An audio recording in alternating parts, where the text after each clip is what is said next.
My playing style is based on sound.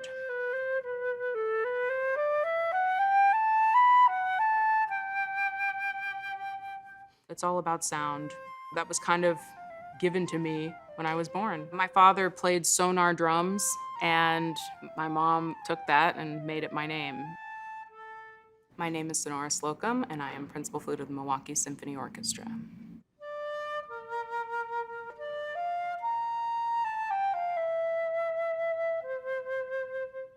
I grew up in New York City. I was raised by a very musical family. My parents are professional musicians, and my grandparents are professional musicians, jazz and classical. So I had a lot of influence, and I had a lot of choice in which direction to go.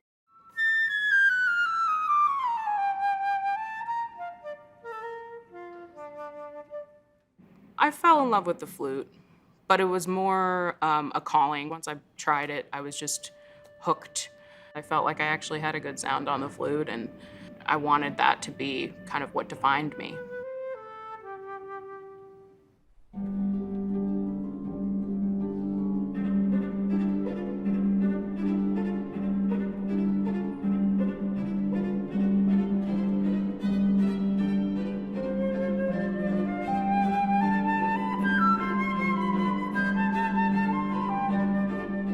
The way I've been able to make space for myself in classical music is just by being me and unapologetically myself, and no matter what environment I'm in. That's been a challenge. It's really hard to get a job, period.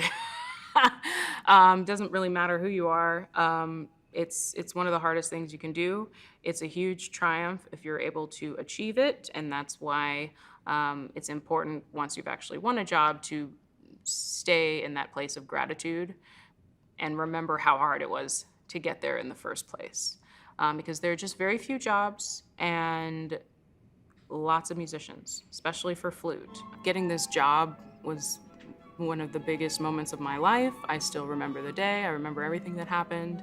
And I was lucky to have a committee and a music director who were able to receive me fully, were able to hear my talent, and weren't going by the way I look. I am under no illusions about what I represent, being now the only Black person in the orchestra, for them to come in and see me in the center of the orchestra.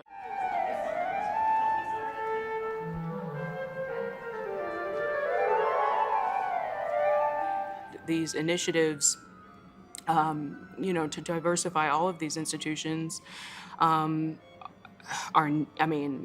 needed. We need to have that commitment, and we need to have the difficult conversations.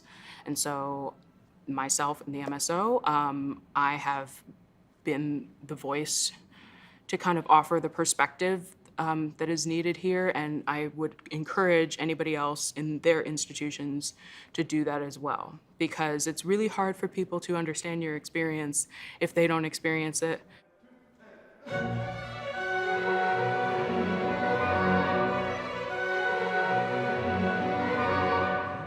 People should come to see the MSO because the MSO rocks, okay? We're really good, and we have been good, and I feel like maybe some of the other orchestras have been sleeping on us. Like, we're really next level.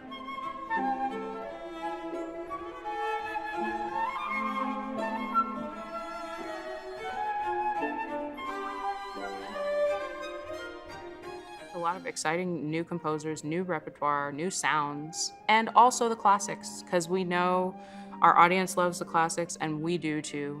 And so it's going to be a mixture of both of those things. With the opening of the new hall and the release of my album in the fall, it's all kind of coming full circle. I'm finishing my editing now, and actually right after this interview, I'm going to have my photo shoot for my album cover. You're going to have you on the second stair and then close to the right-hand railing there.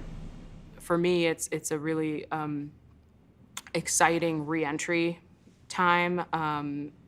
And I'm grateful that the MSO is collaborating with me on this release because mutually beneficial relationships are what this industry needs to be. My goal has always been to bring in more audience members of color, more queer audience members, and when I see, I sometimes scan the audience, and when I see, a few black and brown people peppered through, or some gay couples on a date, I get really excited and I play for them. This is Milwaukee's home.